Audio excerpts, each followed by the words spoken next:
جتنے بھی ہم یہاں پر لوگ بیٹھے ہوئے ہیں، میں نے پچھلے 2 دنوں میں اس بات پر بڑا زور دیا ہے کہ ہم بائبل مقدس کو جب بھی خدا کے کلام کو سیکھنے کے لیے جہاں کہیں بھی خداوند ہمیں موقع دے، ہمیں اپنا ساتھ خدا کا کلام رکھنا چاہیے تاکہ ہم دیکھ سکیں کہ جو کچھ خدا کے کلام میں لکھا ہے اور جو کچھ تفسیر پیش کی جا رہی ہے اس کے ساتھ ہم ساتھ اس کو خدا کے کلام میں سے دیکھتے رہیں۔ پچھلے 2 ایام میں نے جو کلوسیوں کے خط کا پہلا باب ہے اس کے پہلے 2 حصوں پر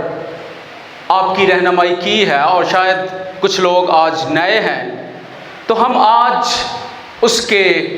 تیسرے حصے پر جو ہے وہ آ جائیں گے، اور یہ حصہ جو ہے وہ ہماری مدد کرتا ہے کہ ہم پالوس کے دل کو دیکھ سکیں کہ اس کے دل کے اندر کیا ہے، what is inside۔ اور جیسے میں بار بار اس بات پر زور دے رہا ہوں کہ یہ کلیسیا جو ہے مقدس پالوس رسول نے براہ راست قائم نہیں کی، بلکہ اس کے ایک شاگرد اپیفراس نے جو ہے وہ قائم کی ہے۔ اس کی خدمت کے نتیجے میں ہیراپولس، لودیکیا اور کلوسے جیسی کلیسیاں جو ہیں وہ قائم ہوئی۔ لیکن پالوس رسول کا اس کلیسیا کے ساتھ ایک گہرا تعلق بھی ہے کہ اب وہ اس کے ہم روحانی بیٹے یا بیٹوں کی نسبت ہم کہہ سکتے ہیں کہ وہ اس کے روحانی پوتے اور پوتیاں ہیں، وہ ان کا روحانی دادا، اور اس کا دل اس کلیسیا کے لیے وہ دھڑک رہا، وہ اس کے گرینڈ چلڈرن، اور پالوس نے ان کے لیے شکر گزاری اس سے پہلے حصے میں کی ہے، اور اس شکر گزاری کے حصے میں وہ ان کے ایمان کی تعریف کرتا، وہ ان کی محبت کی تعریف کرتا، وہ ان کی جو امید ہے جس کے ساتھ وہ جڑے ہوئے ہیں اس کی تعریف کرتا۔ لیکن جو ہی ہم تیسرے حصے میں داخل ہوتے ہیں جو نامی آیت سے ہے، اور وہاں پر یہ بات ملتی ہے کہ اس لیے جس دن سے یہ سنا ہے، یعنی یہ بات واضح ہے کہ رسول نے یہ ساری کی ساری خبریں اس کلیسیا کے بارے میں جو رپورٹ ہے اس کے ایمان، محبت، امید اور دیگر چیزوں کے بارے میں وہ اپیفراس کے وسیلے سے حاصل کی ہے۔ وہ اس کلیسیا کو ابھی تک وزٹ نہیں کر سکا، لیکن جو اس کے پاس رپورٹ آئی ہے اسی کے نتیجے میں وہ جو ہے وہ اس کلیسیا سے بات کرتا۔ اس نے مثبت باتوں پر بات چیت کی ہے، ان کی تعریف کی ہے کہ یہ کلیسیا کس طور سے خداوند میں ترقی کر رہی ہے۔ لیکن اس کے ساتھ ساتھ اپیفراس نے پالوس کے پاس جا کر کچھ خطرات کی بھی نشاندہی کی ہے جو اس کلیسیا کو لاحق ہیں، اور ان میں سے بڑا خطرہ جو ہے وہ جھوٹی تعلیم کا ہے، جس کے وسیلے سے جھوٹے استاد ان کو مسیح سے دور لے کر جا رہے تھے، اور رسول کے لیے یہ بہت ہی تشویش کی بات کہ وہ کلیسیا جنہوں نے مسیح کے ساتھ اپنا تعلق، اپنا رشتہ جوڑا ہے، اب کیسے وہ مسیح سے جو ہے وہ دور جا سکتے ہیں، جنہوں نے یہ کہا ہے کہ ہم تیرے ساتھ وفادار رہیں گے، اور اس کے لیے خواہ ہمیں اپنی جان بھی قربان کیوں نہ کرنی پڑے۔ لیکن اس تعلیم سے مسیح کے بارے میں، اس کی شخصیت، اس کی ذات اور اس کی الوہیت کے تعلق سے بہت سارے شکوک و شبہات بھی ان کی زندگی میں وہ پیدا کرنے کی کوشش کر رہے تھے۔ ہم یہ کہہ سکتے ہیں کہ یہ کلیسیا جو ہے وہ ابھی بہت بلوغت کے درجے کو نہیں پہنچی ہے کہ وہ مسیح میں بالغ ہو گئے ہیں، پختہ ہو گئے ہیں، اور اب دنیا کے جو جتنے بھی جو ہیں وہ استاد ہوں، جھوٹی باتیں کرنے والے ہوں، مسیح کے بارے میں شکوک و شبہات پیدا کرنے والے ہوں، وہ ان کو جو ہے وہ ڈگمگا نہیں سکتے۔ لیکن یہ کلیسیا تو ابھی ہم کہہ سکتے ہیں کہ نو عمر ہے، کچھ سال ہوئے اس کلیسیا کو مسیح میں قائم ہوئے، اور جب ایک مسیحی ایماندار مسیح میں آتا ہے تو پھر اس کو مسیح میں نشو و نما پانے کی ضرورت ہے، ترقی کرنے کی ضرورت ہے، بالغ ہونے کی ضرورت ہے، تاکہ ہمارا مسیح میں ایمان پختہ ہو جائے، مضبوط ہو جائے، اور پھر ہمیں کوئی ابلیسی قوت، دنیا کی قوت جو ہے وہ مسیح سے دور لے کر نہیں جا سکتی۔ اور اس کلیسیا کو اس طرح کے خطرات ہیں جس سے یہ کلیسیا جو ہے وہ مسیح سے دور جا سکتی ہے، اور رسول اس کے لیے دو طرح سے ان کی مدد کرتا۔ دو طریقے ہمیں اس خط میں بڑے واضح نظر آتے ہیں کہ وہ اس کلیسیا کی مدد کرے، وہ ان کو جو ہے وہ تعلیم دے۔ سب سے پہلا طریقہ یہ ہے کہ اس نے خط کے ذریعے سے ان کی مدد کی ہے۔ وہ روم میں بیٹھا ہوا ہے، اپیفراس وہاں پر گیا، اس نے جا کر ساری باتیں اس کو بتائیں، اور رسول نے ایک خط جو ہے وہ لکھا ہے، اور یہ خط اس نے ایک اپنے پیارے دوست تخکس کے ہاتھ جو ہے وہ کلوسے بھیجا ہے، تاکہ اس خط کے ذریعے سے ان کی جو ہے وہ مدد ہو سکے۔ ان کے پاس ہماری طرح لکھا ہوا نیا عہد نامہ نہیں ہے، ان کے پاس لکھا ہوا خدا کا کلام نہیں ہے، تو اس طرح سے وہ خدا کے کلام کو پہلی مرتبہ جو نئے عہد نامے کا کوئی حصہ ہے اس خط کے وسیلے سے جو ہے وہ پڑھ رہے ہیں۔ اس طرح سے پالوس ان کی جو ہے وہ مدد کرتا۔ لیکن اس کے ساتھ جو دوسرا طریقہ ہے پالوس کا اس کلیسیا کی مدد کرنے کے لیے، وہ دعا ہے۔ وہ اس کلیسیا کو دعا میں یاد رکھتا ہے، اور آپ دیکھیں کہ اگلا جو 9ویں آیت سے لے کر 14ویں آیت تک جتنا بھی حصہ ہے وہ اس کی دعا ہی نظر آتی ہے کہ وہ اس کلیسیا کو اپنی دعا میں یاد رکھتا۔ وہ اس کلیسیا کے لیے دعا کر رہا، اور اس کے کنٹینٹ کو، اس میں جو باتیں درج ہیں، اس دعا کو ہم بار بار پڑھیں، ایک اوپر سے لے کر نیچے تک پڑھ کر پھر پیچھے جائیں، تو ہمیں اندازہ ہوتا ہے کہ رسول کس طرح کی دعا اس کلیسیا کے لیے کرتا۔ میں یہ سوچ رہا تھا کبھی ہم نے نہ تو اس طرح کی دعا کی درخواست کی، اور نہ ہم نے کبھی اس طرح کی دعا کی ہے، اور یہ ہمارے لیے بہت بڑا چیلنج ہے مسیحی ایمانداروں کے لیے کہ ہم اس دعا پر غور و خوض کریں، اس نمونے کو دیکھیں کہ رسول کلیسیا کے لیے کن باتوں کے لیے دعا کر رہا۔ اس کی دعا کا جو کنٹینٹ ہے اس کو میں آپ کے ساتھ کھولنا چاہتا ہوں اس وقت میں۔ اس نے کہا ہے کہ میں نے جس دن سے سنا ہے میں تمہارے واسطے یہ دعا کرنے اور درخواست کرنے سے باز ہم نہیں آتے ہیں، رسول خود اور اس کے ساتھی تیموتھیوس اور دیگر جو اس کے ساتھی روم میں ہے، وہ کہتا ہے کہ میں ان کو ساتھ لے کر تمہارے لیے مسلسل دعا کرتا، اور بلا ناگا تسلسل کے ساتھ دعا کرتا۔ یہ نہیں ہے کہ کبھی تم مجھے یاد آئے میں نے تمہارے لیے دعا کر دی۔ اور یہ وہ لوگ ہیں جن سے رسول کی ملاقات بھی نہیں ہوئی ہے، لیکن وہ اس کلیسیا کو، کیونکہ وہ اس کے دل میں ہے، وہ اس کی زندگی کا حصہ ہے، اور خاص طور سے دعائیا زندگی کا، جس میں وہ ان کو جو ہے وہ یاد کرتا ہے، وہ ان کو سامنے رکھتا ہے، اور ان کے لیے جو ہے وہ مسلسل دعا کر رہا۔ اگر ہم اپنی دعا پر غور کریں، جب ہم اس حصے کو دیکھتے ہیں کہ کس طرح سے رسول پہلے کہتا ہے وہ ہمیشہ مسلسل اور دعا کرنے سے باز نہیں میں آتا، بار بار میں جو ہوں دعا تمہارے لیے جو ہے وہ کرتا، تو وہ اس بات کو ہمارے لیے چیلنج بھی رکھتا ہے کہ ہم کیسے دعا کرتے ہیں۔ شاید بہت زیادہ روایتی طور پر، یا شاید کوئی ہمارے سامنے آ جائے ہم دعا کریں، اور کبھی کبھی ہم لوگوں کے ساتھ وعدہ بھی کرتے ہیں کہ ہم تمہارے لیے جو ہے وہ دعا کریں گے، ہم تمہارے لیے جو ہے تمہیں دعا میں یاد رکھیں گے، لیکن بہت دفعہ ہم ان کو بھول جاتے ہیں۔ ایک بہت بڑا تھیولوجین ہے ڈان کارسن، وہ دعا کے بارے میں یوں لکھتا ہے، وہ کہتا ہے کہ ہم دعا شاید ایسے کرتے ہیں جیسے شرارتی بچے ہوتے، وہ دیکھیں کہ وہ گلیوں میں جا کر جو لوگوں کی دروازے پر بیل ہوتی ہے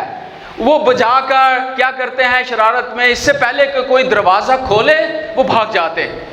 اور جب اندر سے بیل کی آواز سن کر کوئی شخص باہر آتا ہے تو دیکھتا ہے کہ ادھر تو کوئی ہے نہیں ہے۔ شاید ہماری دعا بھی ایسی ہی ہے، شرارتی بچوں کی طرح دعا کی اور پھر نہ تو خدا کا انتظار کیا، نہ اس کے جواب کا انتظار کیا، اور نہ کبھی ہم نے خدا سے یہ پوچھا کہ خداوند میں یہ دعا تجھ سے کر رہا ہوں، تیری کیا مرضی ہے۔ ضروری نہیں ہے کہ ہر وقت ہماری دعا کا جواب ہاں ہی میں ملے، کہ جو کچھ ہم کہہ رہے ہیں، جو کچھ ہم مانگ رہے ہیں وہ خدا جو ہے وہ اسی طرح سے کرے۔ ہمیں دو طرح سے اپنی دعا کو سامنے رکھنے کی ضرورت ہے، اور اس میں فرق بھی کرنا ہے کہ خدا نے دعا کا جواب نہیں دیا ہے اور پھر ہم کبھی کبھی خدا سے ناراض بھی ہو جاتے ہیں، لیکن کبھی کبھی خدا دعا کا جواب نہیں میں دیتا، نہیں دیا اور نہیں میں دینا، اس میں فرق ہے۔ اور اس لیے ہمیں اپنے ایمان میں تر و تازہ ہونے کی ضرورت ہے کہ دعا کا مقصد یہ نہیں ہے کہ ہم خدا کو ریموٹ کنٹرول سمجھیں، کہ جو کچھ ہم اس سے مانگیں وہ ہمیں جو ہے وہ اسی وقت جو ہے وہ دے دے۔ خدا ہماری ضروریات اور ہماری خواہشات میں فرق کرتا ہے، اور ہم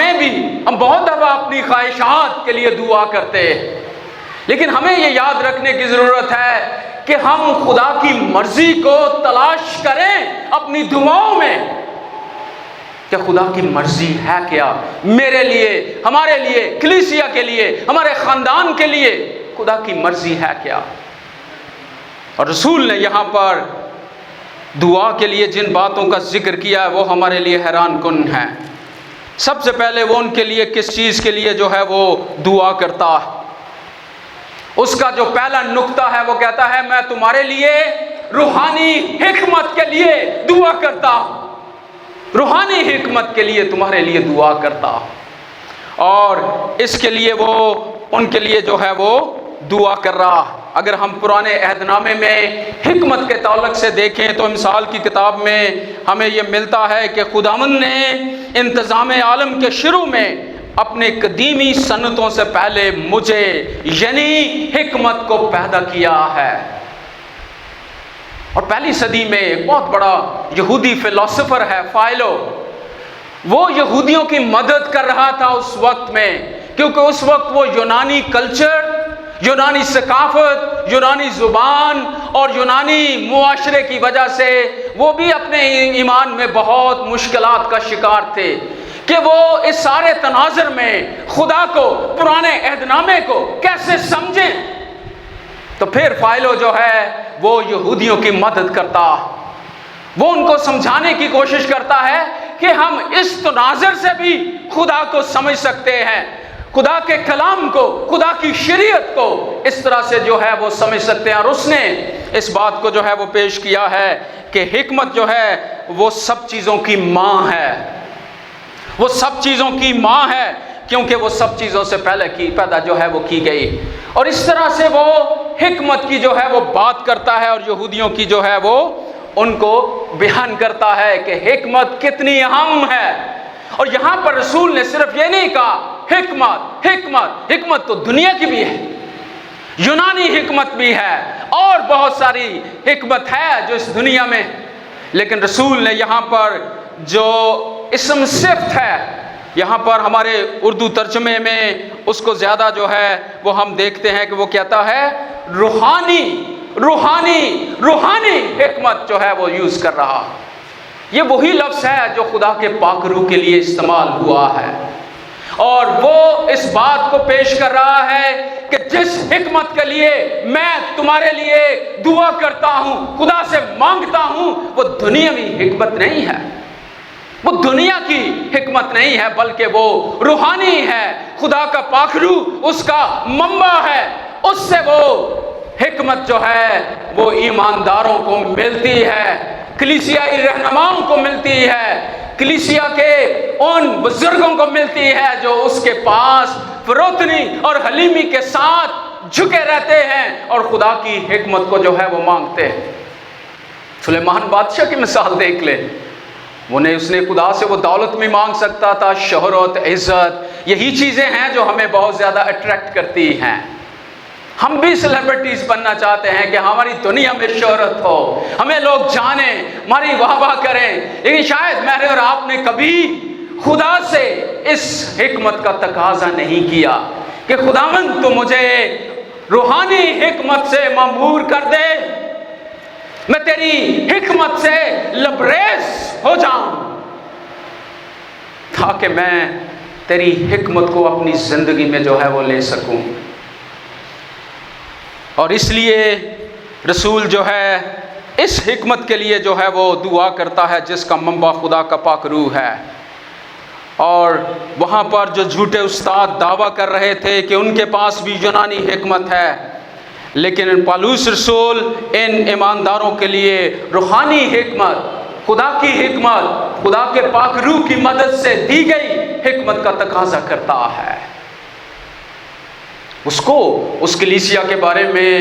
وہ بہت سارے چیلنجز کا شکار تھے، ان کو بھی اظہار ثانی تھی اور دیگر چیزیں تھیں، اور شاید وہ بہت بڑے شہر میں بھی نہیں رہتے تھے، شاید بہت بڑے امیر بھی نہیں تھے، بہت سارے غریب لوگ اس میں ہوں۔ اس نے یہ نہیں ان کے لیے کہا کہ خداوند تو ان کی جسمانی ضروریات کو اس نے سامنے نہیں زیادہ رکھا، بلکہ وہ اس بات کو سمجھتا ہے کہ ایک ایماندار کے لیے ان روحانی ضروریات کی بہت ضرورت ہے، انہیں ان کو جاننے اور سمجھنے کی جو ہے وہ ضرورت ہے کہ وہ ان کے لیے روحانی حکمت مانگے۔ اور اس کے بعد آگے چل کر وہ روحانی سمجھ کی بات کرتا ہے، وہ کہتا ہے روحانی حکمت اور سمجھ، اس کے ساتھ بھی اس نے وہی اسم صفت لگایا ہے جو حکمت کے ساتھ لگایا۔ اردو کے ترجمے میں اس کے فلو کو قائم رکھنے کے لیے روحانی ایک ہی بار ہے، روحانی حکمت، اور پھر کہتا ہے اور سمجھ، لیکن یونانی کے متن میں یہ اسم صرف 2 دفعہ استعمال ہوا ہے، روحانی حکمت اور روحانی سمجھ۔ اور یہ سمجھ جو ہے اس کو وہ جو ہے وہ بات کرتا ہے کہ یہ سمجھ انسانی حکمت سے جو ہے وہ بالاتر ہے، اس سے وہ اس کو ممتاز کرتی ہے کہ یہ خدا کی حکمت ہے، خدا کی سمجھ ہے، اور اس طرح سے وہ خدا کی حکمت اور انسانی حکمت کے درمیان ایک لکیر کھینچ دیتا ہے، اس کو واضح طور سے ڈفرینشیٹ کر دیتا ہے اور ایمانداروں کی مدد کرتا ہے کہ وہ اس کو جو ہے وہ سمجھ پائیں۔ اور اس لیے اس کو جو ہے وہ جاننے اور سمجھنے کی جو ہے وہ ضرورت ہے۔ ایک مسیحی استاد جتنی مرضی کوشش کر لے، اس وقت تک ایک نیا مسیحی ایماندار جو ہے وہ ترقی نہیں کر سکتا جب تک اسے باطنی طور پر خدا کی حکمت کے ساتھ روحانی سمجھ نہ ملے کہ وہ خدا کی اس محبت کو سمجھے کہ خدا اس سے کتنی محبت کرتا ہے، اس کی زندگی کو وہ کس طور سے خدا نئے طور سے استوار کر رہا ہے۔ اس وقت تک ایک نیا ایماندار حقیقی شاگرد نہیں بن سکتا جب تک اسے خدا کی حکمت اور خدا کی سمجھ نہ ملے۔ ہم اپنے علمی اعتبار سے اس کلام کو کتنا بھی سمجھ لیں، اپنی ڈگریوں، اپنے علم، اپنی یونانی، اپنی عبرانی، اس وقت تک ہم اس کلام کی تہہ تک نہیں پہنچ سکتے جب تک خدا کا پاک روح ہمیں حکمت نہ دے، ہمیں روحانی سمجھ نہ دے اور اپنے علم سے معمور نہ کرے۔ اس لیے یہ بہت ضروری ہے، اور خاص کر جو بہت زیادہ علم میں آگے بڑھ جاتے ہیں، کبھی کبھی علم ہمیں ہمارے اندر غرور بھی پیدا کرتا ہے۔ اس لیے مجھے اور آپ کو اور ہم سب کو حلیم اور فروتن ہونے کی ضرورت ہے کہ یہ ہمارا کوئی کمال نہیں ہے، بلکہ یہ سارا کا سارا خدا کی حکمت اور خدا کی جو ہے وہ سمجھ کے وسیلے سے ہی ہے۔ ہم اپنے علم سے کسی زندگی کو تبدیل نہیں کر سکتے ہیں، ہم اپنے علم کی طاقت سے ہم زندگیوں کو ٹرانسفارم نہیں کر سکتے ہیں۔ تو اس کنونشن کا بھی یہی مقصد ہے کہ زندگیاں تبدیل ہوں، زندگیاں مسیح کے پاس آئیں۔ اور اگر زندگیاں تبدیل نہیں ہوتی تو یہ صرف اور صرف ایک علمی مشق ہے، لیکن یہ اس کنونشن کا مقصد نہیں ہے۔ اور اسی لیے ہمیں بار بار خدا کے سامنے جھکنے کی ضرورت ہے کہ خداوند مجھے، آپ کو اور ہم سب کو، اور جتنے بھی خدا کا کلام یہاں پر پیش کرنے کے لیے آتے ہیں اور سننے کے لیے آتے ہیں، خدا انہیں اپنی الہی، اپنی روحانی حکمت سے، اپنی روحانی سمجھ سے، اور پھر وہ کہتا ہے کہ وہ خدا کے علم سے معمور ہو جائیں۔ کتنی بڑی بات ہے کہ یہ تین باتیں اس کی دعا کا ایک بڑا اہم حصہ ہیں، کہ وہ کہتا ہے کہ وہ روحانی حکمت اور سمجھ کے ساتھ، اور پھر کہتا ہے کہ اس کی مرضی کے علم سے معمور ہو جاؤ، اس کی مرضی کے علم سے جو ہے وہ معمور ہو جاؤ۔ ہمیں یہ یاد رکھنے کی ضرورت ہے کہ ہم اکثر خدا کی مرضی کو اپنے مستقبل اور اپنی ضروریات کے تناظر میں دیکھتے ہیں۔ پھر میں کہوں گا کہ ہم خدا کی مرضی کو کیسے تلاش کرتے ہیں؟ اپنے مستقبل کے بارے میں کہ خدا میرے لیے اور آپ کے لیے کیا مستقبل جو ہے وہ رکھتا، اس کی کیا مرضی ہے، اور پھر ہم زیادہ تر جو ہے وہ اپنی ضروریات کے کہ ہمیں خدا جو ہے وہ ہماری ضروریات کو جو ہے وہ پورا کرے، اور اس طرح سے ہم خدا کی مرضی کو جو ہے وہ تلاش کرنے کی کوشش کرتے ہیں۔ لیکن ڈان کارسن جس کا میں نے پہلے ذکر کیا ہے، وہ اس بات کو کہتا ہے کہ یہ ہماری خود غرضی کا جو رویہ ہے اس کی نشاندہی ہو رہی ہے کہ صرف اور صرف ہم اپنے بارے میں جو ہے وہ سوچتے ہیں، اپنے ہی بارے میں خدا کو بار بار کہہ رہے ہیں کہ میری طرف دیکھ، میری طرف دیکھ، میری طرف دیکھ۔ اس سے ہماری خود غرضی جو ہے وہ سامنے آتی ہے، اور یہ ایک طرح کی یہ خود غرضی کی ایک شکل ہے۔ اس کے برعکس آپ زبور نویس کو زبور 143 اور اس کی 10ویں آیت میں دیکھیں تو وہ کیا خدا سے جو ہے وہ تقاضا کرتا ہے۔ وہ کہتا ہے کہ وہ خدا کی مرضی کے تعلق سے جو ہے وہ ہماری رہنمائی زبور نویس یہاں پر جو ہے وہ کر رہا ہے۔ وہ کہتا ہے اے خدا مجھے سکھا کہ تیری مرضی پر چلوں، اس لیے کہ تو میرا خدا ہے، اس لیے کہ تو میرا خدا ہے، مجھے سکھا کہ تیری مرضی پر چلوں۔ زبور نویس یہاں پر خدا کی مرضی کو صرف جاننے کی بات نہیں کرتا، مجھے پتا، یہ تو شریعت اس کے پاس ہے، خدا کا کلام اس کے پاس ہے، وہ شریعت کو پڑھتا ہے، اس کو جانتا ہے اور خدا کی مرضی سے واقف۔ لیکن یہاں پر اس کی درخواست اور اس کی دعا ہے کیا؟ اور اس دعا کو وہ جو ہے وہ پیش کرتا ہے کہ میں تیری مرضی کو وہ صرف جاننے کی بات نہیں کرتا، کیونکہ وہ تو اس کو خدا کے کلام کے وسیلے سے، اس کے احکامات کے وسیلے سے خدا کی مرضی کو جانتا ہے، لیکن وہ یہاں پر زبور نویس یہ دعا کر رہا ہے کہ خدا اسے اپنی مرضی پر چلنا جو ہے وہ سکھائے، کہ وہ خدا کی مرضی کو اپنی زندگی میں پورا کرے۔ خدا کی مرضی کو جاننا اور خدا کی مرضی کو پورا کرنا، اس میں فرق ہے۔ علمی اعتبار سے شاید ہم خدا کے کلام کے وسیلے خدا کی مرضی کو جانتے ہیں،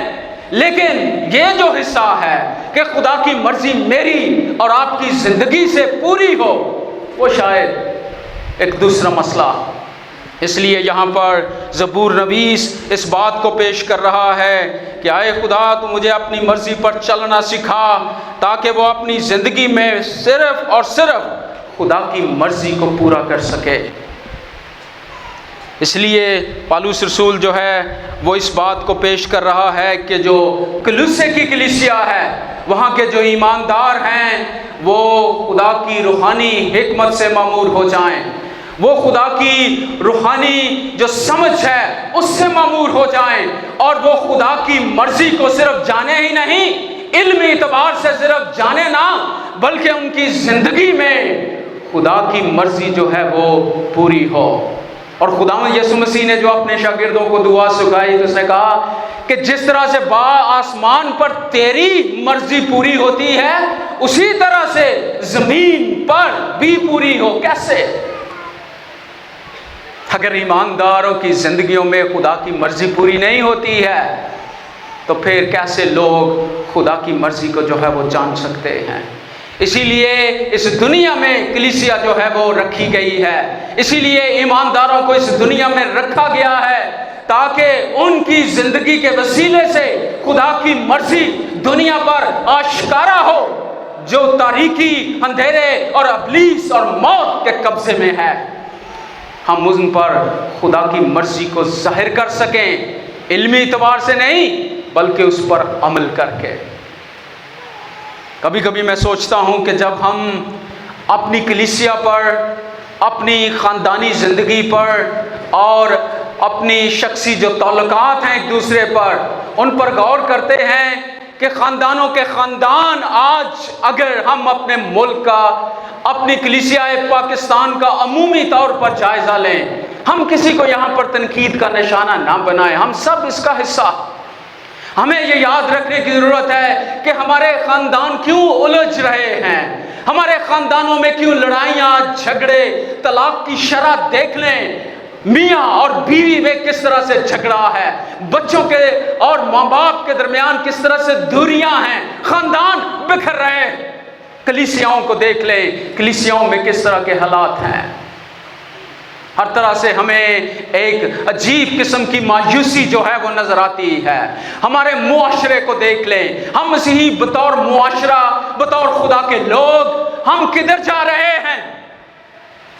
اور پھر ہم یہ دیکھتے ہیں کہ کیوں الجھ رہی ہیں ساری چیزیں، کیوں سلجھ نہیں رہی ہیں؟ اسی لیے کہ ہم نے خدا کی حکمت، روحانی حکمت، روحانی سمجھ اور روحانی جو ہے وہ خدا کی جو مرضی کا علم ہے اس سے شاید دور جا رہے، اور نہ شاید ہم دعا کرتے ہیں کہ خداوند تو ہمیں روحانی سمجھ دے، ہمیں روحانی حکمت سے جو ہے وہ لبریز کر دے تاکہ ہم دوسروں کی مدد کر سکیں، ہم کلیسیاؤں میں الجھاؤ کو سلجھاؤ میں لا سکیں، ہم خاندانوں کو الجھاؤ سے سلجھاؤ کی طرف لے آئیں۔ ہم اپنی زندگی میں جو الجھنے ہیں، کس طرح سے ہمارے تعلقات جو ہیں ان میں کشیدگی ہے، کس طرح سے ہم بکھر رہے ہیں۔ اس لیے مجھے اور آپ کو خدا کا کلام آج واپس آنے کے لیے اور اس پر غور و خوض کرنے کے لیے چیلنج کرتا ہے، دعوت دیتا ہے کہ ہم خدا کے حضور ان باتوں کے لیے بھی، اپنے خاندانوں کے لیے، اپنی کلیسیاؤں کے لیے، اپنے مسیحی بہن بھائیوں کے لیے اور اپنے معاشرے کے لیے اور ملک پاکستان کے لیے بھی دعا کریں کہ خداوند اپنی روحانی حکمت دے، اپنی روحانی سمجھ دے اور اپنی مرضی کے علم پر ہمیں عمل کرنے کا جو ہے وہ فضل بخشے، تاکہ ہم دوسروں کی جو ہے وہ مدد کر سکیں۔ بہت دفعہ لوگ ہمیں یہ سننے کو ملتا ہے کہ جب ہم دوسروں کے پاس اپنے مسائل لے جاتے ہیں، اور وہ اسی لیے جاتے ہیں کہ کوئی شخص ہے، اور خاص کر پاسبان، وہ کلیسیا کے لیے رہنمائی کا باعث ہوتے ہیں، لوگ اپنی بہت ساری ایسی الجھنوں کو لے کر آتے ہیں تاکہ ان کی مدد ہو سکے، وہ اپنے پاسبان کے پاس آتے۔ اس لیے آج پاسبانوں کو، کلیسیائی لیڈرز کو خدا کے حضور جھکنے کی، خدا سے روحانی حکمت، روحانی سمجھ اور اس کی مرضی کو اپنی زندگی پر پورا کرنے کی ہم سب کو کتنی ضرورت ہے۔ نہ صرف ہم اس ضرورت کو محسوس کریں بلکہ ہمیں ایک دوسرے کے لیے دعا بھی کرنے کی جو ہے وہ ضرورت ہے۔ معمور کر اور اس کی زندگی سے تیری مرضی ہمیں ظاہر ہو۔ بہت دفعہ ہماری دعائیں جو ہیں، جس کو ہم بدلے کی دعا کہتے ہیں، ہم بہت دفعہ بدلے کی دعاؤں میں یقین بھی رکھتے ہیں کہ خداوند یہ میرا دشمن ہے تو اسے غرق کر، اس کے ساتھ یہ سلوک کر، اس نے میرے ساتھ یہ کیا۔ اور ہمیں کلام کی جو پوری تھیالوجی ہے اس میں ہمیں آنے کی اور اس کو سمجھنے کی ضرورت ہے کہ خدا بدلے کی دعائیں نہیں سنتا ہے۔ ہمیں ان سے اجتناب کرنا چاہیے۔ ہم ان بدلے کی دعاؤں سے اجتناب کریں۔ ہمیں لوگوں کے لیے، ہمارے لیے وہ کتنے مخالف کیوں نہ ہوں، ہمیں وہ کس طرح کا دکھ کیوں نہ پہنچا رہے ہیں، ہمیں خدا سے ان کے لیے روحانی حکمت، روحانی سمجھ مانگنے کی ضرورت ہے کہ خداوند تو ان کو روحانی حکمت اور روحانی سمجھ فراہم کر۔ اور یہ رسول کا میرے لیے، ہم سب کے لیے جو ہے وہ نمونہ ہے کہ ہم کلیسیاؤں کے لیے جو ہے وہ دعا کریں۔ اور اس لیے آج یہ چیلنج رسول ہمیں دے رہا ہے کہ ہمیں اس حکمت کے لیے جو ہے وہ دعا کرنے کی جو ہے وہ ضرورت ہے، تاکہ سب لوگ، سب کلیسیائی ایماندار، خاص طور سے کلیسیائی لیڈرز جو ہیں، وہ خدا کی روحانی حکمت اور سمجھ اور اس کے مرضی کے علم سے مامور ہو جائیں۔ اور اس کے ساتھ رسول جو ہے وہ آگے بڑھتے ہوئے جو ہے وہ ان کی مدد کرتا، اور وہ کہتا ہے کہ اس کے جلال کی قدرت کے موافق ہر طرح کی قوت سے قوی ہوتے جاؤ، تا خوشی کے ساتھ ہر صورت سے صبر اور تحمل کر سکو۔ یہ جو آیت ہے وہ بہت ہمیں چیلنج جو ہے وہ دیتی ہے، کس طرح کا اس کا دل دوسرے ایمانداروں کے لیے دھڑکتا ہے، دوسرے ایمانداروں کو وہ کہاں دیکھنا چاہتا ہے۔ وہ دیکھنا چاہتا ہے کہ وہ قوی ہو جائیں، ہر طرح کی قوت سے خدا میں وہ مضبوط ہو جائیں۔ ابھی شاید میں اور آپ دوسروں کے لیے اس طرح کی دعا نہیں کرتے۔ ایک وہ لفظ ہے پروفیشنل جیلسی، اور یہ شاید ہم جو خدمت کرنے والے لوگ ہیں ان کے درمیان بہت پایا جاتا ہے۔ ہم کبھی بھی ایک دوسرے کے لیے، خادم کے لیے اس کا ہاتھ پکڑ کر اس کے کندھے پہ ہاتھ رکھ کر دعا کریں کہ خداوند یہ خدا کا سورما، خدا کا خادم قوی اور مضبوط ہو جائے۔ ہم تو شاید یہ دعا کرتے یہ کبھی میرے سے آگے نہ نکل سکے۔ ایک دفعہ میں ایک کانفرنس میں تھا، وہاں پر سارے تھیولوجیکل ایجوکیٹرز جو تھے وہ اکٹھے تھے، جو سیمینریز کے پروفیسرز، پرنسپلز، اور وہ اپنی اپنی گواہی دے رہے تھے کہ ان کے کالج میں، ان کی سیمینری میں وہ کیا پڑھاتے ہیں، کس طرح سے اسٹوڈنٹس کی مدد کرتے ہیں۔ اور ایک سیمینری کے ایک استاد نے کھڑے ہو کر کہا کہ ہم ہر ایک بچے کے لیے نام لے لے کر دعا کرتے ہیں، اور دعا کیا ہے ان کی کہ اے خداوند جہاں تک ہم پہنچ نہیں سکے یہ پہنچ جائیں۔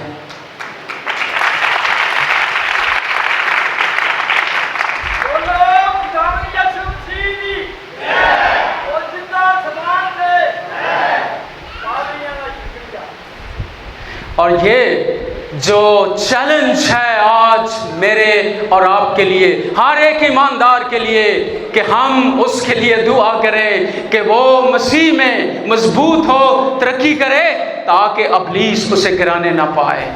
اسی طرح سے خادموں کو بھی پروفیشنل جیلسی سے باہر آنے کی ضرورت ہے۔ بہت دفعہ ہم یہ بھی سوچتے ہیں کہ یہاں پر کلام سنانا کوئی تقریری مقابلہ، میں کتنا اچھا سناتا ہوں، دوسرا نہیں، ہم سب خدا کے خادم ہیں، یہ کوئی تقریری مقابلہ نہیں ہے۔ ہم خدا کے قوت اور خدا کی حکمت اور سمجھ سے جو کچھ بھی خدا ہر ایک خادم کو دے وہ پیش کرے، لیکن اس بات سے ہمیں خدا نہ کرے کہ کبھی ہمارے ذہن میں ایسا الجھاؤ آئے۔ اس لیے رسول اس بات کی گواہی دے رہا، اس نے یہ نہیں کہا کہ میں خداوند میں اتنا آگے نکل گیا ہوں، میں اتنا رسول ہوں، اور وہ یہاں پر اپفراس کی بھی جو ہے وہ تعریف کرتا ہے کہ اس نے کتنی خدمت کی ہے بطور میرا روحانی بیٹا ہونے کے، اور وہ اس کلیسیا کے لیے بھی دعا کرتا ہے، شکر گزاری کرتا ہے کہ وہ جو ہے وہ قوی ہو جائیں، مضبوط ہو جائیں، اور پھر وہ ان کے لیے کہتا ہے کہ وہ خوشی کے ساتھ ہر صورت سے صبر اور تحمل جو ہے وہ کر سکیں۔ نہایت ہی جو ہمارے لیے جو ہے وہ ضروری ہے، اور یہاں پر جس خدا کی قدرت کو وہ مانگ رہا ہے ایمانداروں کے لیے، اس کو جب ہم اس کے اصل متن میں دیکھتے ہیں تو یہ وہی خدا کی قدرت ہے جس کے وسیلے مسیح مردوں میں سے تیسرے دن بڑی قدرت کے ساتھ زندہ ہوا، یہ وہی قدرت مانگ رہا ہے، وہ جس قدرت نے موت کے بندھنوں کو توڑ دیا ہے، جس قدرت نے قبر کو کھول دیا ہے کہ مسیح بڑی قدرت کے ساتھ اس میں سے زندہ ہو، اسی قدرت کو وہ ایمانداروں کے لیے مانگ رہا ہے، خدا سے التجا کر رہا ہے کہ خداوند تو اس قدرت سے ان کو جو ہے وہ معمور کر دے، اور اس قوت سے وہ قوی ہو جائیں، مضبوط ہو جائیں، یہ قدرت ان کی زندگیوں میں جو ہے وہ کام کرے۔ کتنی بڑی خوبصورت دعا ہے کہ ہم ایک دوسرے کے لیے یہ دعا کر سکیں کہ خداوند یہ والی قدرت اس مسیحی بہن، اس مسیحی بھائی، اس خادم کی زندگی میں یہی قدرت کام کرے جو قدرت مسیح کو مردوں میں سے جلانے میں جو ہے وہ ظاہر ہوئی ہے۔ اور اس قدرت کو مانگتے ہوئے اس قدرت کی خصوصیت بھی وہ بیان کرتا ہے کہ یہ قدرت جو ہے وہ اس قابل ایمانداروں کو اور ہمیں بناتی ہے کہ وہ خوشی کے ساتھ ہر صورت سے صبر اور تحمل جو ہے وہ کر سکیں۔ یہاں پر یہ دو الفاظ بڑے اہم ہیں جن کے ساتھ میں آگے اپنے اختتام کی طرف بڑھنا چاہتا ہوں، اور وہ یہ ہے کہ صبر جو ہے یہ کیا ہے۔ اس کا مطلب ہے ثابت قدمی، مستقل مزاج یا بڑے استقلال کے ساتھ یکساں رہنے والا، اور یہ جو ایمان کے سورما یعنی شہید ہیں، یہ ان کی خوبی ہے کہ وہ صبر کے ساتھ جو ہے وہ اپنے ایمان پر جو ہے وہ قائم رہے، اور صبر کے ساتھ وہ سارے دکھ کو برداشت کر گئے۔ اور اس بات کو ہمیں جو ہے وہ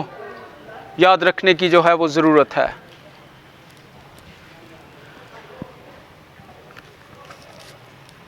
ہمیں یہ اس بات کو یاد رکھنے کی ضرورت ہے کہ اس صبر کے لیے وہ جو ہے وہ بات کرتا، اس صبر کو جو ہے وہ پیش کرتا ہے کہ اس صبر کے ساتھ جو ہے وہ ایمانداروں کو جو ہے وہ قدرت جو مسیح کی قدرت ہے اس سے ان کے اندر جو ہے وہ صبر اور تحمل جو ہے وہ پیدا ہو۔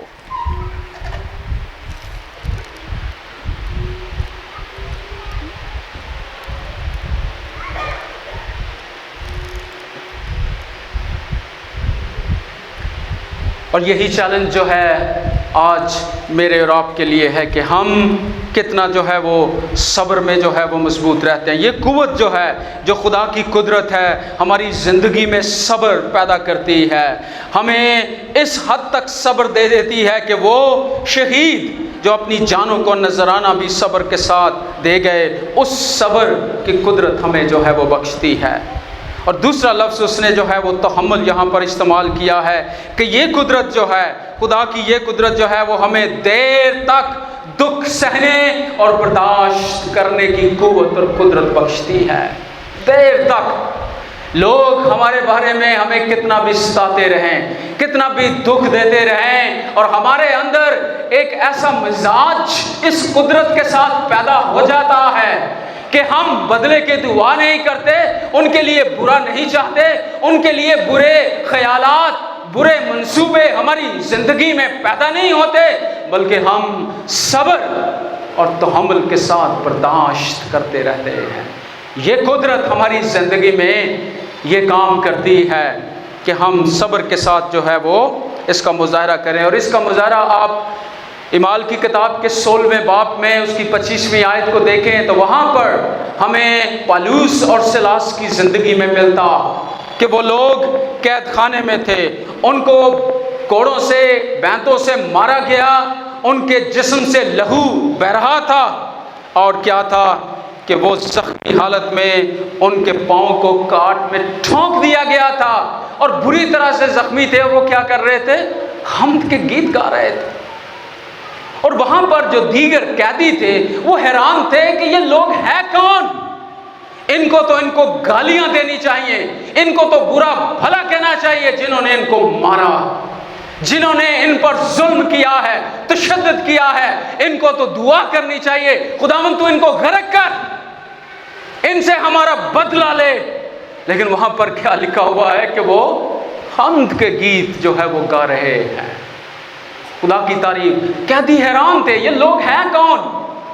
یہ کیسے ہیں، کون ہے جو ان کی زندگی میں اتنا زیادہ صبر تحمل پیدا کرنے کی قدرت رکھتا ہے۔ یہی ان کی زندگی میں یہ مسیح کی خدا کی قدرت جو ہے وہ کام کرتی ہے کہ وہ اس صبر اور تحمل کو جو ہے وہ اپنی زندگی میں جو ہے وہ رکھتے۔ اور آپ دیکھیں کہ غلطیوں کے خط میں جو پالوس رسول جو ہے وہ روح کے پھلوں کا ذکر کرتا ہے، تو ان میں صبر اور تحمل اس روح کی جو پھلوں کی فہرست ہے ان کا نمایاں حصہ ہیں کہ خدا جو ہے روح کے پھل ایک ایماندار کی زندگی سے نظر آئیں تو اس میں صبر اور تحمل جو ہے وہ بہت اہم ہیں۔ اگر ہماری زندگی میں صبر نہیں ہے، تحمل نہیں ہے، برداشت نہیں ہے، محبت نہیں ہے، تو میں اور آپ کیسے دعویٰ کر سکتے ہیں کہ ہم روحانی ہیں؟ ہم کیسے دعویٰ کر سکتے ہیں کہ ہم مسیح کے پیروکار ہیں اور اس قدرت کا کس طرح سے تجربہ کر سکتے ہیں جس نے مسیح کو مردوں میں سے زندہ کیا ہے؟ کیسے ہم زندہ مسیح کو پیش کر سکتے ہیں اگر ہماری زندگی میں صبر اور تحمل اور برداشت اور محبت نہیں؟ کتنا بڑا جو ہے وہ چیلنج رسول مجھے اور آپ کو جو ہے وہ دیتا ہے کہ ہمیں صبر اور تحمل کی جو ہے وہ ضرورت ہے۔ اور یہی آگے چل کر رسول جو ہے اس بات کو پیش کرتا ہے کہ تمہیں اس قدرت کے لیے وہ ان کے لیے دعا کرتا ہے کہ وہ صبر اور تحمل جو ہے وہ ان کی زندگیوں میں جو ہے وہ نظر آئے۔ ہم بہت دفعہ مسیحی جو ہیں وہ سوچتے ہیں کہ خدا کی قدرت کیسے ظاہر ہو، خدا کو لوگ کیسے جانے کہ واقعہ ہی خدا کی قدرت جو ہے وہ ظاہر ہو رہی ہے۔ شاید ہم زیادہ تر نشانات کے ذریعے سے، بہت عجیب کاموں کے ذریعے سے، فوق الفطرت معجزات کے ذریعے سے خدا کی قدرت کو ہر ایک ایماندار اس دنیا کا شخص دیکھنا چاہتا ہے۔ لیکن رسول یہاں پر مجھے اور آپ کو چیلنج دے رہا ہے کہ خدا کی قدرت ہمارے صبر، ہمارے تحمل اور ہمارے برداشت میں بھی ظاہر ہوتی ہے۔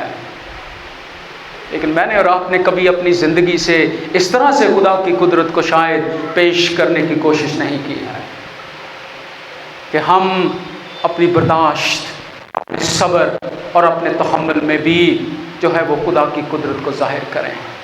اور آج یہ چیلنج میں اپنے لیے بھی رکھنا چاہتا ہوں، آپ سب کے لیے بھی، کہ ہم اپنے گھرانوں میں، اپنے رشتوں میں، اپنی سارے جو رشتہ دار ہیں اور اپنے دوست ہیں ان سارے تعلقات میں بھی خدا کی قدرت کو اپنے صبر، اپنے تحمل، اپنی برداشت اور اپنی اس محبت جو مسیح نے ہمارے دلوں میں رکھی ہے اس کے وسیلے سے ظاہر کر سکتے ہیں۔ کلیسیائی لیڈرز کے لیے بھی یہ چیلنج ہے کہ وہ بھی اپنے سارے معاملات میں خدا کی قدرت کو صبر، برداشت اور تحمل میں ظاہر کر سکتے ہیں۔ خدا کی قدرت ان کے صبر اور تحمل اور برداشت اور محبت میں ظاہر ہوتی ہے جس کا شاید ہم اندازہ بھی نہیں کر سکتے۔ ایک شخص کی سٹوری میرے والد صاحب نے مجھے بتائی کہ ایک شخص کو پولیس بہت مار رہی تھی، اس کو وہ جو ہے وہ ان کو آگے سے گالیاں، آگے غلط قسم کے الفاظ، انہوں نے کہا جب تک یہ اپنا منہ نہیں بند کرتا یا ہمیں گالی دینا نہیں چھوڑتا ہم اس کو مارتے رہے۔ والد صاحب وہاں کے پادری تھے، وہاں وہ گئے اور انہوں نے کہا کہ آپ اس کو نہ مارے، اس شخص کو آپ نے بہت مارا۔ انہوں نے کہا جی پادری صاحب انہوں کہو کہ سانو گالا نہ کٹے تو پھر اسی انہوں بند کریں گے۔ وہ شخص بھی شاید اتنا جو ہے وہ کہہ سکتے ہیں کہ وہ سخت تھا، اس نے کہا اے میرا منہ بھی بند ہے، میں نہ دل سے گالاں کٹی جاؤں گا۔ کیا ہے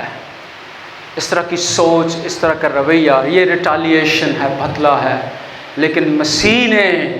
اس کی جو قدرت ہے وہ ہماری برداشت، ہمارے صبر، ہمارے تحمل میں جو ہے وہ ظاہر ہوتی ہے۔ اور آج مجھے اور آپ کو، میرا اور آپ کا خداوند جو قدرت رکھتا ہے، مردوں میں سے جی اٹھا ہے، وہ اس قدرت کو ہماری زندگی سے ظاہر کرنا چاہتا ہے۔ وہ ہماری زندگی سے اس قدرت کو ظاہر کرنا چاہتا ہے۔ مجھے اور آپ کو اپنی زندگی کو پیش کرنا ہے۔ خداوند تو مجھے روحانی حکمت، روحانی سمجھ، اپنے علم کی مرضی سے معمور کر دے، اور تیری قدرت میرے تعلقات میں صبر، برداشت اور تحمل اور محبت سے لبریز ہو۔ ہمارا محبت کا پیمانہ جو ہے وہ اس طرح سے لبریز ہونا چاہیے، صبر سے جو ہے وہ لبریز ہونا چاہیے، تحمل سے، ایک دوسرے کی برداشت سے، کہ تاکہ خدا کی قدرت میری اور آپ کی زندگی سے جو ہے وہ ظاہر ہو، نظر آئے، اور خدا اور لوگ اور ہر طرح کے جو پشمردہ لوگ ہیں وہ خدا کی قدرت کو دیکھ سکیں کہ وہ کس قدرت کا جو ہے وہ مالک ہے، تاکہ وہ اس کے پاس آئیں۔ خدا کرے کہ میں اور آپ اپنے آپ کو اس طرح سے خداوند کے سامنے پیش کر سکیں کہ میری زندگی سے صبر، تحمل اور محبت، برداشت کے ذریعے سے جو ہے وہ خدا کی قدرت جو ہے وہ ظاہر ہو۔ آئیے ہم اپنے سروں کو جھکائیں اور دعا مانگیں کہ خداوند مجھے اور آپ کو ایسا کرنے کی قوت، طاقت اور قدرت بخشے۔